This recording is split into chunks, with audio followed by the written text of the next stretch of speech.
All right, I'm going to get started. My name is Jeremy Miller, and I'm going to share with you some lessons that I learned. Hopefully they're helpful. They were helpful for me. But I'm going to play a few videos along the way, little clips, so keep you a little more entertained than maybe I do. So maybe.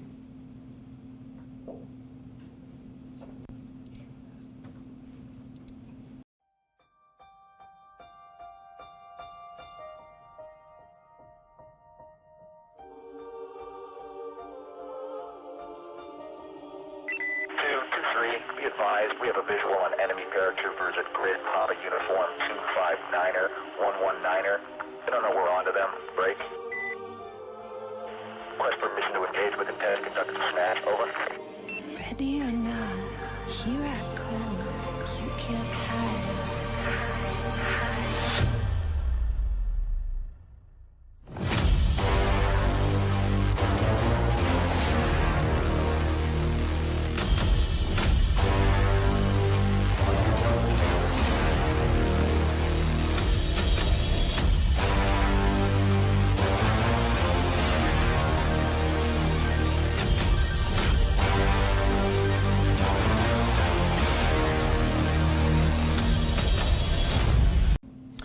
So today we're going to cover a couple of following things, right? We're going to say, I'm going to teach you what Special Forces is, an AK and a Green Beret, cyber warfare, unconventional warfare, strategies and stories that I learned in Afghanistan, right questions versus right answers, state of cyber, a little bit about my company, Lionfish Cybersecurity, and how we're applying some of these lessons that I learned. We'll go through some closings. If we have questions and answers, we'll have that as well.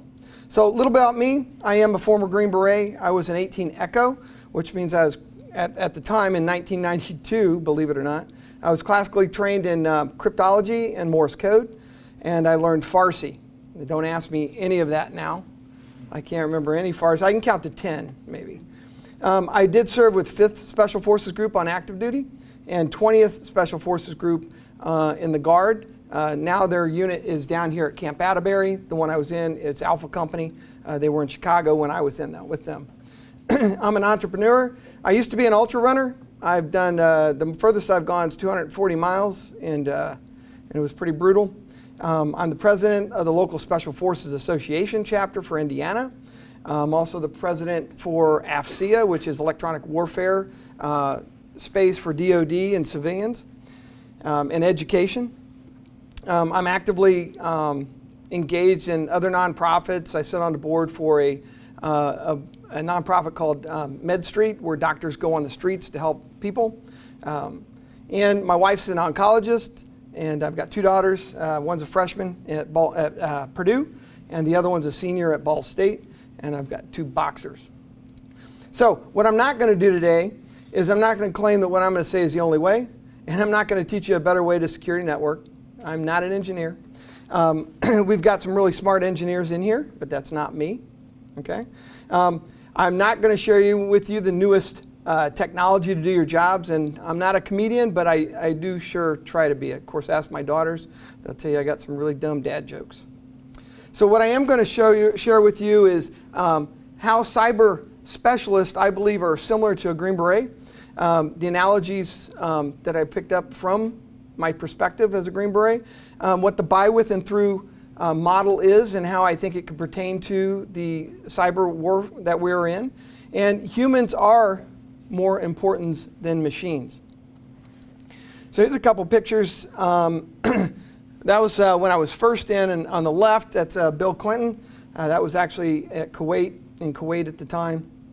And the other ones were taken more recently in 2009, even though that's not real recent. Yep. And again, I said I'll play a few videos, and here's another clip.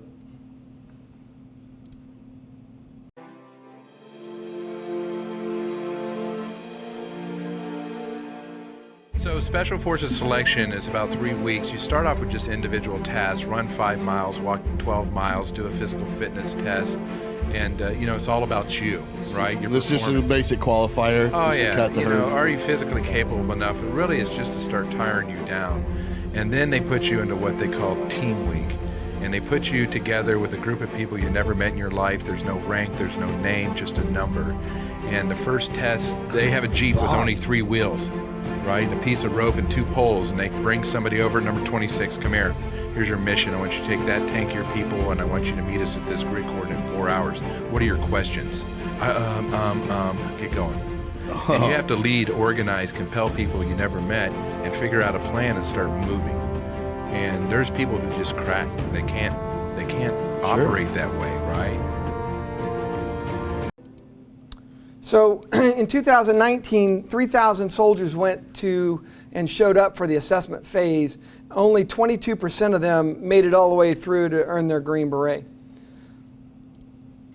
As the Army Special Forces, we're the premier special operations force. There are different special operation forces, just so you know. You hear it all the time. You say special forces. Well, that's not necessarily true. Okay, there's only one special forces. The other ones are special operation forces. Okay, so we are the tip of the spear in the unconventional warfare. And on there you got some stats of what the average ages are. You know, the average age is 29 with 4 years. And 34 years old as an officer in there. Most have culture, language training, college educated, and married with at least 2 children, right? You don't think of that when you think of people in the service as much, but you know, wars are not fought by childless men, okay, and women. So people in the cybersecurity field, by the way, how many in here are learning cybersecurity right now? Good. All right. So, you know, here's some similar traits. There's a small percentage of you.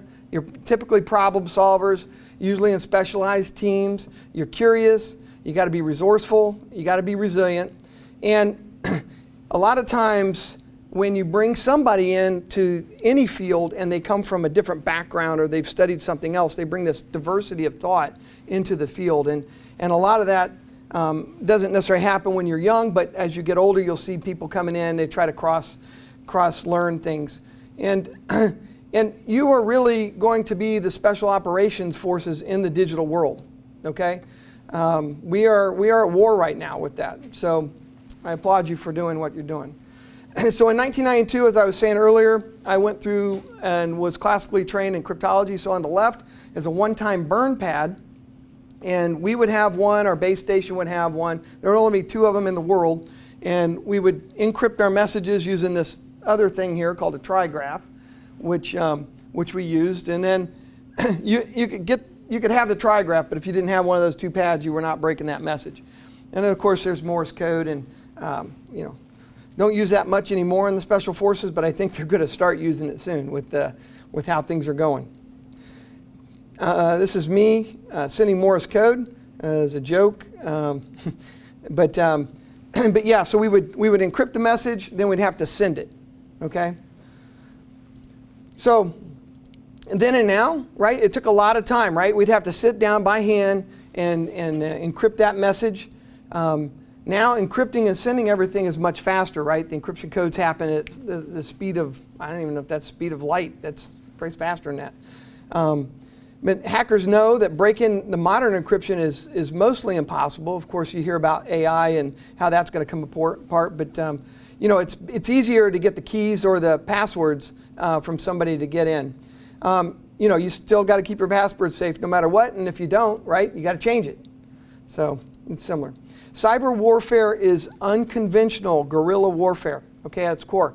And in the past, it's been non-kinetic. Right? You'd go hack somebody, you might take their money, but now it's becoming more and more kinetic in the physical world, right? With the recent hack of the pipeline, you know, it caused gas shortage. It causes real world ramifications when things happen, especially in a critical infrastructure. You know, it was said that that they did it for money, right? Maybe they did. But did they do it for money, and were they agitated or egged on by a nation state to find out what our perimeters were and what we would do in the case of a hack like that, right? So this is what you do in war, right? You probe the perimeter to see what people do and how they react so you can come up with a mission set to go after it. So, you know, if all you have is a hammer, everything looks like a nail. But we have to approach cyber warfare holistically, right? It's not a one way, it's not a one thing, it's many, many other things there. Okay, so we have good people building great tools and technology today. However, one of the first rules of soft forces is that humans are more important than hardware. And studies have shown that human error is causing many of these issues, right? So we've got to educate everybody. We have a fighting force that's used to this type of warfare. In not only the physical, but the psychological and emotional, kinetic and non-kinetic war. That's the Green Berets. The mindset is what I want you to focus on today, right? The adaptation of the environment is key to success. The threatscape is constantly changing, and so that's why when we go into a country, we use what's called the by, with, and through method, which I'll explain to you in a little bit here. So, Green Berets are the most adaptable military unit in the world. I say tongue-in-cheek, you know, I'll be in a room with a bunch of guys that have been in different units, different groups, and they're talking about this cool mission area. I'm like, well, hell, I didn't know about that. I mean, there's 12 guys that are out doing something else nobody knew about, right? And it's pretty amazing that you never have the same experience going through that profession. It was said, you know, the New York Times put that the Special Forces are the jazzmen of the military, working without a score, improvising their way out of trouble. Sometimes improvising their way into trouble, by the way. There was a book called The Guerrilla Factory, the making of the Special Forces officer in the Green Beret. But unconventional warfare, like cybersecurity, is a Swiss Army knife, right? There's many modules and many modes, and sometimes it's very indirect and very direct. Army Special Forces, the Green Berets, in the process, once you get past selection, the next 6 months to 10 months, they pretty much just tear away every level of who you are, of your ego. You know, if we're gonna go like Freudian, they're just stripping away everything down to the most raw element of you as a human. And you are so exposed and you're so vulnerable at this point that then they can start building a fresh foundation. And they start putting in the cornerstones of never quitting, of always working hard, of planning relentlessly, and strategically looking for every opportunity to never have a fair fight. If I'm gonna go and kick a door in and there's 4 bad guys in there, cool, I'm gonna have 250 dudes with me. We're all gonna have better guns, we're all gonna have better ammo, we're gonna have better sights, because we never wanna fail again, because we felt so raw and exposed. And that's different from all other special operations, and I think that's why Special Forces specifically has been so successful and so unheard of. So right now there's over 8 Special Forces and Green Berets are deployed in over 80 countries around the world. It's insane. So what is the Army Special Forces, right? So we have a couple different missions. Actually, we have many different modes of missions, but there's some core. Unconventional warfare, that's the most important one, mission for the Special Forces. Foreign internal defense, special reconnaissance, direct action, and counterterrorism. Now, again, inside of those, there are multiple different segments and splices of those. So this is me in Afghanistan in '09. You can see me right there on the left of the Afghan commandos. So we're working by, with, and through them, right? And so what does that mean, right? That means that we're going to work by our partner force, with them and through them to accomplish the goal that we want to have. Who's ever heard we don't want to send more boots on the ground? Anybody hear that? Right? So our government makes that decision for many reasons, right? We don't have the money, we don't have the people.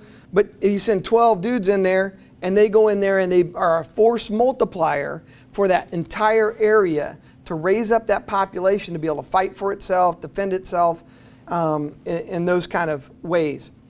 And so that is one of the key components for us is that in our methodology. So with that, the by, with, and through, you know, we can act autonomously to solve difficult problems while harnessing the power of the indigenous population. The ability to harness the human domain to form a strengthen resistance movements is the part and the art of the Green Beret. The Oppresso Liber is not just a motto, it's our mission statement. So I'll share with you a couple stories here. I happened to be on the ground during this battle in Ganjgal. And so if you notice up here, Asadabad and then Ganjgal and Forward Base Joycey, where our team, we had a team of, well, we didn't have 12 guys, but we had about 9. Guys were there in Asadabad. There was a tick, it's troops in action, and they were being attacked, and they called us to come in. We were not a quick reaction force. Typically a unit, when they send somebody in, they've got a backup plan. Something happens, they're going to send their guys in. Well, we weren't associated with them, but they called us. So they called us. We actually drove past the way in because we had to link up with their command element, get all their communications and everything. By the time we were done, we had 2 other Special Forces teams with us and 100 commandos, and the battle was over. So we commenced to go in. During this time, I need to tell you though, two people won the Medal of Honor, Captain Swenson and Corporal Myers. So they actually got the Medal of Honor, and we knew those guys that were there. They had come and visited us a couple times, but it was interesting. They went in for a cup of tea with the Afghan National Army, and when they got there, the Taliban commander was there waiting on them.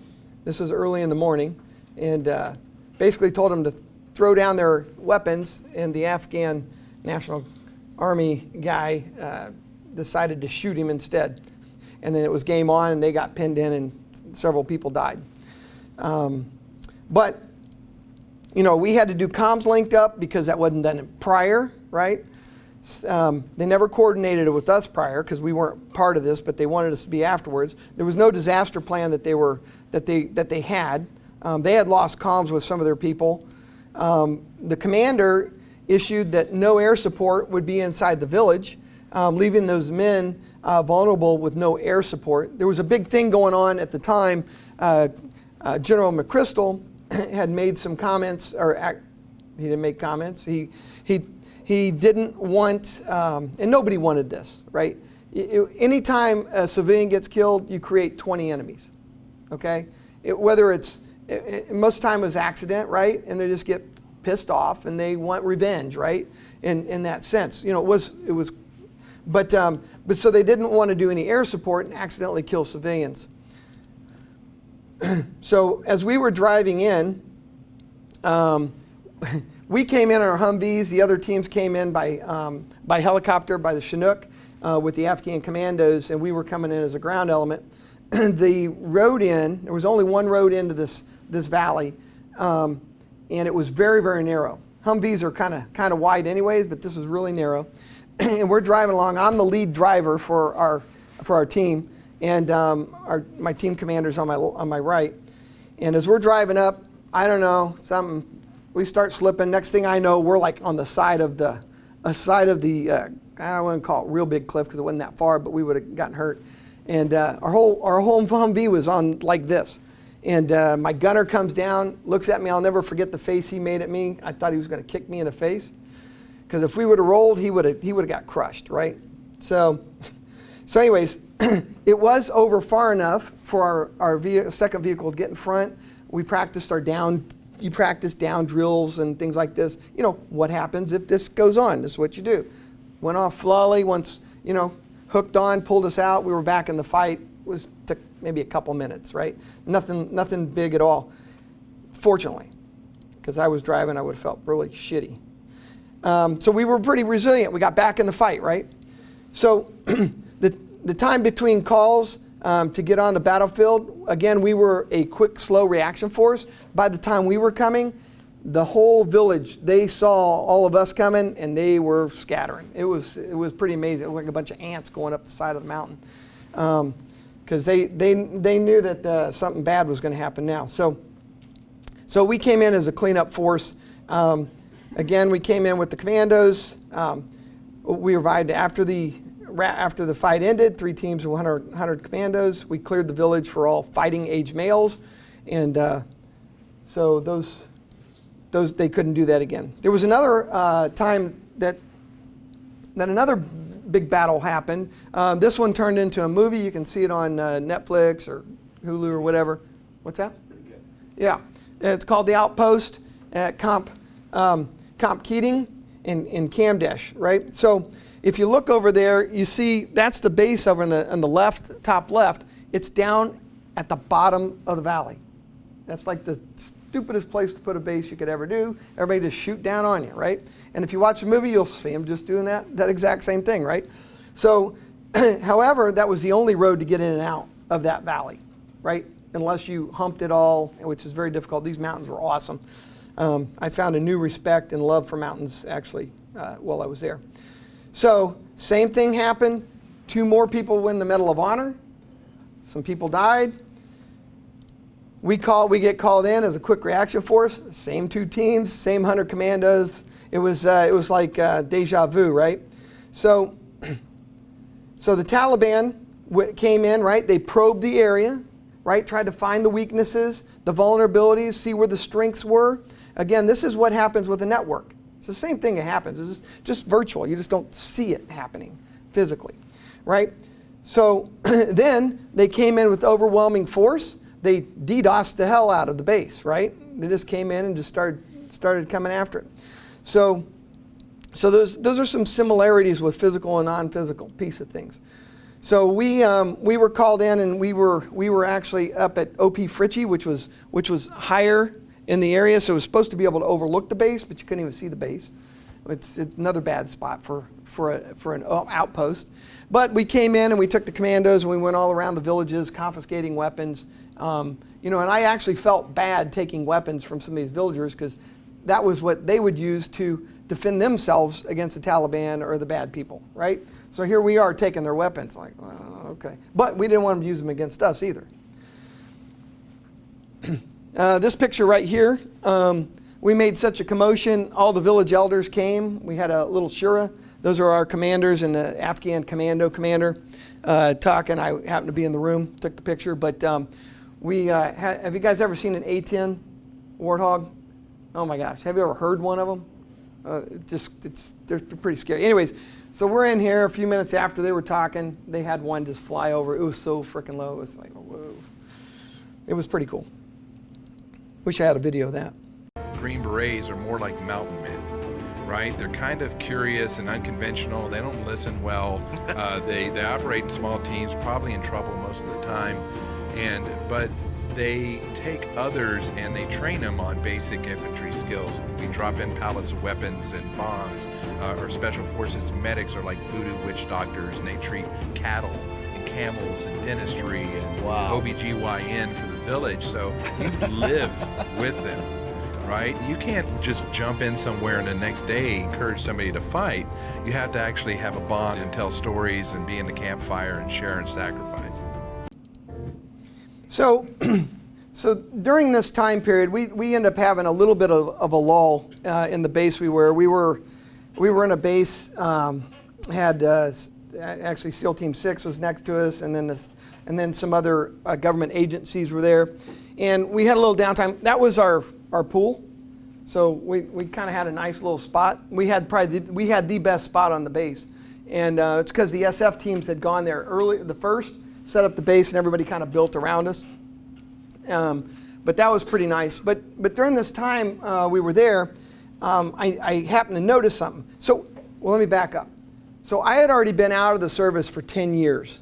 Okay, I got out of active duty, and then 10 years later I went back in. So I had some business experience. I had some experience outside of the military, and I noticed some things that were happening around the base, and I noticed that there was all these Afghans working inside the base, a ton of them. I'm like, okay, well, that's cool. We're getting stuff done, right? We had Afghans that worked for us as well, and but it just struck me this one day.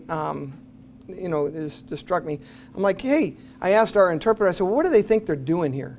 Why are they here? Right? He says, well, they're here to help you do your mission. I said, well, what do they think our mission is? Right? You got to ask those questions. And then we started going down this path of, well, they really didn't know if we were doing good or bad, right? They didn't know what we were doing. And so we had built, I got an IT company, and we'd been doing IT development since early 2000s. And we had built a content management system for the IBJ at the time. And so I started asking, I was like, well, okay, well, we're going outside the wire to go talk to all these village elders and tell them all this good stuff that we can do, right? And multiple people are doing this, right? Not just us, but other units, right? You got PRT teams which go there and do construction for them. You got civil affairs units that go and help build all kinds of things, right? You got infantry units, and everybody's talking to the same guy, saying, "Hey, we're the bad guys." And of course, probably sitting right next to him, waiting for him to tell that the bad guy's sitting next to him, so he can kill him when we leave. So you never know who's in the room, right? So we're asking who's the bad guy. And then what can we do to help you, right? So then a unit would say, hey, I'll do this, or I'll do this. And he'd have all these people come and saying all this stuff. And not everybody would do what they said. They would get caught up in something else. Higher elements would pull them off. And they wouldn't get done what they told the guy they were going to do. And this happened for 19 years, right? Every 6 to 12 months, it's a whole new war because it's all new people, right? So I got to thinking, I was like, in business we have a lunch and learn. That seems kind of easy, right? So, some of these things are kind of common sense, but they're not happening in a war zone. This is like the most raw place you're going to get, right? So I was like, hey, why don't we get these guys lunch and share with them what we're doing? I said, well, where do they all live? So I plot them, they got to come through a system called BATS. And so I was looking at where they are, and there's like 5 people from this village, and 10 from this one, and 2 from this one. And they're just going home every night, right? Well, why don't they go home with some flyers saying the good things or the bad things that we're doing so they can educate people with what's happening? And we're going out there talking to that village elder, but we got people right in the base that could do this. So, and this was not just this base, but everywhere. Some bases had 2,000 workers on them. I mean, it's kind of insane. So anyways, so where they all live, message back, how can we coordinate these things to get back to the elder? And how do we ensure that the units were doing what they said they were doing? So we started coming up with a plan for this. And now, mind you, what you heard this morning was it doesn't take rank to make you a leader, right? Did you guys catch that? Right? It's called leadership or leadership without authority, okay? Now, an E6 is what I was. That's not very high rank, okay? But I did carry some clout because I was bearded up, and it didn't matter what rank you were if you're an SF, right? Everybody respected the guys on the teams, which was great, but I had no rank. I had no authority over anybody. We would have meetings with the base commander would come to my meetings, okay? It was pretty awesome, right? And we would talk about how could we coordinate some things and things like that. Now, so we created this plan, and then I had this plan, and I wanted to get it out there to the larger scope of the country. Okay, so there was a course called COIN. COIN is counterinsurgency, which we go through that training as a Green Beret. What's our time hack? 'Cause we go through that as a Green Beret, but not all the other units do that, so they don't understand this in general. Okay, so they had decided to spin up a class in Kabul, and they would have everybody from all the different countries come, the different units would come, and they would learn, they would send their leadership to this. And I was like, hey, we got a plan. I need to get this in front of somebody. So I basically kicked and screamed until he said, okay, just get out of here and go. So I got to go to the course, got to present this plan. It was much, much deeper than what I just told you, but those were some of the gist of it. We got it in front of the 82nd, who was in charge of RC East, which is our area in general. And so one of the guys there that worked for the general, he says, hey, I like your plan. Can I clean it up a little bit and present it to general? I said, yeah, that's why I'm here, right? So let's see, different facets. Counterinsurgency, I kind of glossed that, but it includes many facets: military, paramilitary, political, economic, psychological, civilian actions taken to defend insurgency, okay? So you got to help stop that. That's kind of what that is. So, so I had this plan. He took it, and that was great. I ended up leaving leaving the course, I thought, okay, I did it. I got it in front of somebody, and he took it, which is great. So I'm getting ready to leave out of Kabul at the airport, and I had the night to kind of hang out, and there's a few bars from the coalition forces there, so I got to go partake in a little bit of drinking. So I come back, and there's this full bird colonel's outfit on the bunk above mine, waiting for the thing. And so he comes out, and he actually gets out of the shower. It's like 10:30, 11 o'clock at night. We just start talking. And I said, hey, what are you doing here? And he tells me who he's with. He says, well, I'm here to relieve somebody. They got to go back home from Futures Command. Futures Command is where they plan all the future events that happen. I'm like, holy cow, I'm right here in front of the guy that's going to take care of the whole country. So I say, hey, look at this. He reads it. He says, hey, this is pretty good. What are you doing tomorrow? I got some people I'd like you to meet. And I said, well, I got a plane at 8 o'clock in the morning, but I'll miss it if you got some people for me to meet. So I conveniently missed my flight back to my team. He took me to Futures Command, so we got that in front of them, which was pretty awesome. So I got in front of RC East, Futures Command, and for me that was, I went there to try to make a difference. I didn't just go there to shoot somebody in the face or kill somebody or whatever, right? We go there because we want to make a difference. So I did feel like I had a positive effect on theater when I left. That both of those entities said that they were taking some of the things out of our plan to use. So we have insurgency here right now in our wire, right? 0 days, malware, spyware, ransomware, all of those things are happening, and all of you in this room know that's happening. Hackers in other countries are relentlessly bombarding us. The US companies, everyone here knows it, and we sit back and allow this to happen by only trying to block them, right? They go unanswered, and to find the attackers, but we just let them do it the next day. They get blocked here, they just go to the next place. They get blocked there, they go to the next place till they find a way in.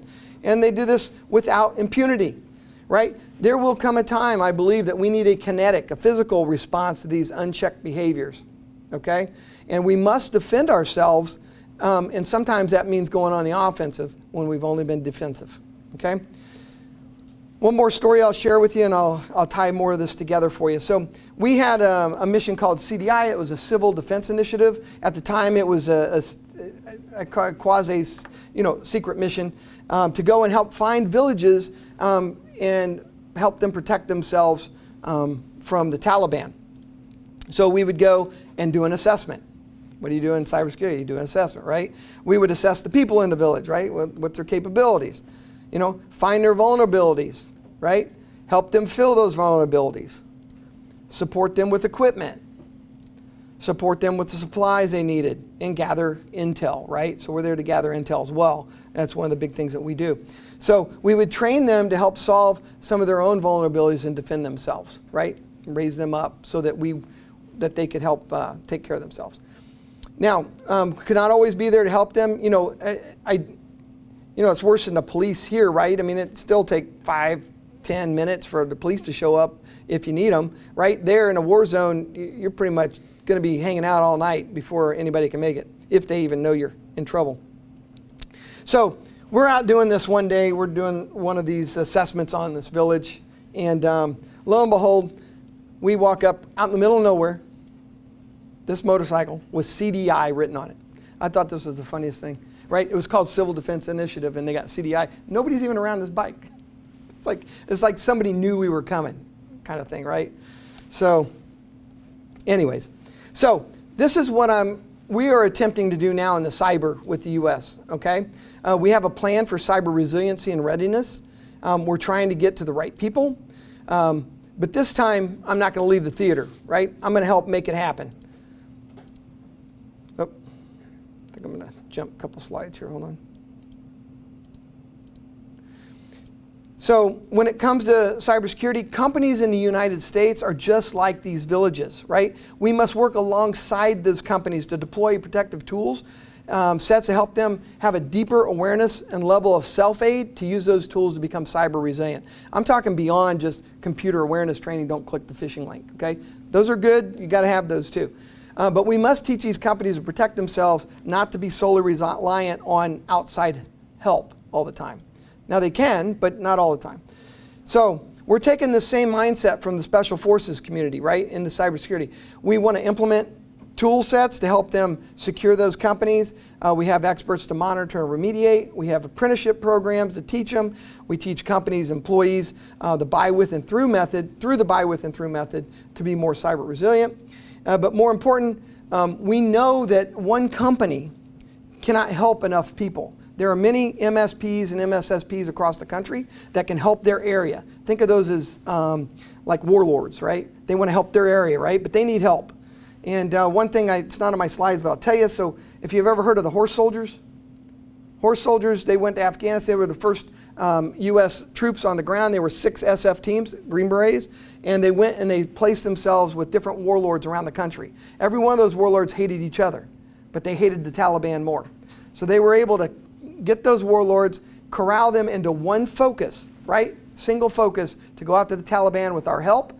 This is the real buy with and through method. Okay, and they did it in 2.5 months. You may not know that, but they did. The Taliban was surrendering. Now, somebody up top did some other thing, you know, turned into what it did, but they had surrendered. So we built a tool called the Cyber Tackle Box. I'm going to go a little faster now because I think I'm going to run out of time to get through everything I need to. Maybe here. Oh. So our mission is to turn what we did as a Green Beret into the stuff on the left, right? We got to do that same type of mindset in businesses, okay? So what's the state of the industry? 60% of small business go under within 6 months of a ransom attack. $3 trillion in 2015, $6 trillion in 22, and it's projected to be 10.5 trillion losses in 2025. This is insane. It's insanity. Recent studies have shown that the average cost of data breach for a small company is $120 to $1.24 million. There are over 769,000 cyber jobs unfulfilled right now. Are you guys familiar with CyberSeek? All you guys that are in school, CyberSeek, go there, cyberseek.org. It's going to tell you who's hiring, where. You know, Indiana went from 2,500 2 years ago to almost 8,500 now. 2 years. We went from 500,000 2 years ago as a country to 769,000. All right, a big problem. There's not enough trained experts to help these 31 million businesses in the United States. It just can't happen. There's not enough boots on the ground to do it currently. Just so you know, colleges put out 60 to 70,000 cyber professionals every year. They have still not been able to keep up, and that gap has still grown. Okay, so we've got to come with a different way. Let's go. Yeah, SMBs are outmatched with little resources to help keep them protected. So how is this relevant to cybersecurity in business? One thing we want to say is you got to have the right answers versus right questions. I'll tell you a quick story here real quick. Actually, let me skip this story because we're out of time. So some problems people are trying to solve now. Again, according to CyberSeek, 760,000 jobs unfulfilled over, and we need more trained cyber professionals to fill those jobs. Most of those jobs are going to mid-sized enterprise companies too. So if they're going to mid-sized enterprise companies, who's taking care of the small guys? Not very many. Indiana, just a side note, Indiana has 120,000 businesses. 90,000 of them are less than 20 employees. Do you think they got an IT staff? They certainly aren't going to have a security staff. Okay? So those people are out there. They need help. So how can we defend all these SMBs? Oops. Okay? And it would appear that, it would appear more companies are needed to solve this problem, but more companies need more cyber professionals working in them that we can't fill, right? So what if we ask this question another way? How do we protect 31 million businesses today with over 760,000 jobs unfulfilled, while at the same time accomplishing the mission of training more professionals? Okay? More than what even the colleges are able to do. What if we ask these questions, can it be done, right? And I think it can. And how can it be done? Well, so the short answer is we can take the buy with and through methodology And the same thing we did with CDI out to the field, right? We can bring in more apprenticeships into the field, train them with a strategic path and platform so that they understand what they've got to do and implement good cyber hygiene on those companies. That's what they need, right? You can learn all this back-end analyst stuff and everything else that you need to do, but right now they need MFA set up, they need antivirus, they need a firewall, they need, they need all these basic stuff too. They need a policy procedure of what do they do if something happens, right? They need their SOP. So we can do this through an apprenticeship and interns, but it has to be at scale, right? You can't just have one company having one person. You got to have multiple companies having people. So the Confucius says, tell me and I forget, show me and I remember, involve me and I understand. So apprenticeship program in conjunction with employees. So we have one where we can hire people, but really us hiring people, again, doesn't solve the problem. We've got a program that we can help those companies hire them, use our platform, use our training methodology, and then they've got them. They don't have to create the platform. They don't have to do all that, but they can employ that apprentice, get them working, and then they'd have a job immediately in that space. Okay? Let's see.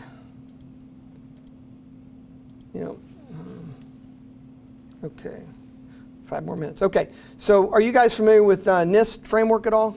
You guys hearing that? Okay, yeah, so the NIST framework, there's many frameworks. NIST is one of them. CMMC is one for the DoD. It doesn't matter. Whatever that company or whatever the industry needs, they can employ that and deploy that, that kind of methodology. So just quickly, who we are. Lionfish, we're a disabled vet-owned business. We help with the buy with and through method. And this is to enable speed and agility. And I'll tell you why that is in a second. So, our vision is a world where all businesses are cyber resilient and no longer easy cyber attacks. And to provide an affordable, scalable solution that enables every business to be cyber resilient while working with clients to ensure they implemented good cyber hygiene along with solid policies and procedures. Oh, wrong one. Okay, so the Cyberspace Solarium Commission. If you don't know this, look it up. This was commissioned by Congress to be written. This was what does the United States need? Okay, I was fortunate to be at the very first unveiling of this. A good friend of mine now is one of the advisors for the commission. But quickly, the federal government and private sector must defend themselves and strike back with speed and agility. We must be faster than our adversaries in order to prevent them from destroying our networks and, by extension, our way of life. Private sector entities must be able to act with speed and agility to stop cyber attacks from breaking into their networks and a larger array of networks that our nation relies on. So you know that if somebody breaks in or does something with somebody's supply chain now, it affects the person that they're selling their widget to as well. Okay? Some of those hacks were from a vendor coming in with a Coke machine, like in Target, right? Hacked in a Coke machine, or got into a thermometer and a fish tank, and it's just insane. You get through light bulbs. The status quo is a slow surrender of America's power and responsibility. We want to stop it, act with speed and agility.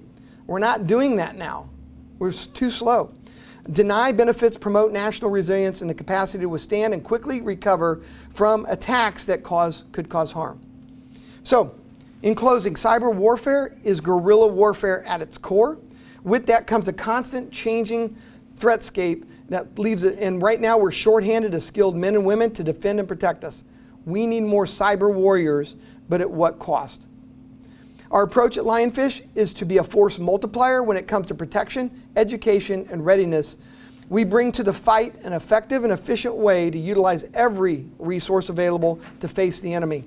Our buy with and through method, use it with our partner force, and with that level of self-aid, companies will play a part in their own protection and truly succeed in becoming more cyber resilient. Cyber resilient doesn't mean you're not going to get attacked. It means that when you do, you can face it and you can deal with it and you can move around it. Okay? So, this is not a new concept. I just went through why it's not, what we do in Afghanistan, what a Green Beret does. But it is a bold new approach in the cyber war. Okay? So, do I have any questions? I think I made my time. When you said that we're constantly being attacked and a kinetic response is needed, how would that come about whenever the person is on the other side of the earth and they could just switch computers or go through a different network? Yeah, I don't know yet. Pretty much ghosts. I don't say I got the answer. I'm telling you, it's what we got to do to stop it. Yeah. Yeah. So are you suggesting like an offensive measure should be taken with that? Yeah, Okay. yeah. Let me give you an example. Sometimes they do know where it's coming from. So a friend of ours, Chris Quebeca, if you've ever heard of her, look her up. She was called in for the largest hack in the world in 2012 for the Saudi Aramco hack. She was called from Ukraine. She was in Kiev monitoring the critical infrastructures on the nuclear facilities before the Russians came, and she had to E&E out. She had to escape, get out of there. Anyways, she was picked up. She was rolled up at age 12 in the library hacking the FBI. Okay, so they can find. Some people can find you. I can't. I'm not an engineer. Okay, so But anyways, I don't know if that answers your question, but yeah. I was going to ask, what tools can we as like students? I don't know how many of you guys are students. But like, what tools can we as students practice now that'll get us like ahead of the game when we want an internship in the future? So to get into an internship, or how can we like? It's like a lot of us are freshmen and sophomores, like as students. How can we like get prepared on our own before we apply for an internship? Yeah. So go ahead, Jeff. And Jeff, by the way, he's been in this field for a long time. So Jeff King. I'm a senior program manager with the Air Force. And learned Kali Linux, Red Hat Linux, Tenable Nessus, Splunk for auditing, and really start looking at zero trust security architecture. It's kind of a buzzword, zero trust, but it's not being implemented. And again, those things like, kind of look at what Security Plus, CompTIA certification kind of offers. Certifications are somewhat more valuable than a degree. I have a CISSP and Security Plus. So that's what we're kind of looking for. And then getting into threat intelligence. So there's some things of cyber threat intelligence analysis that is really going to be part of if you run Splunk for auditing. Yeah. Again, there's certain things. Everybody's going to have to learn cloud. Yeah. Yeah, and I'll piggyback on Jeff. So if you go to cybersecurity.org, it will tell you what they're looking for, what they're looking for hiring right now. Tell you the top things. Okay, cybersecurity.org. Yeah. All right, thank you. Yeah. Yep.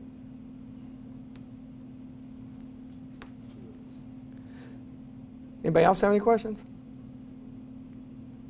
Well, I want to say this to everybody in here that's in the space, is my hat's off to you. I'm here to be your cheerleader, to help in any way I can, because if you don't do what you do, we're all going to be in trouble. And I mean, just look at the TV every day, okay? So thank you for what you're doing, and if there's anything we can help you with, please let me know. Thanks for coming. Thank you. Yep.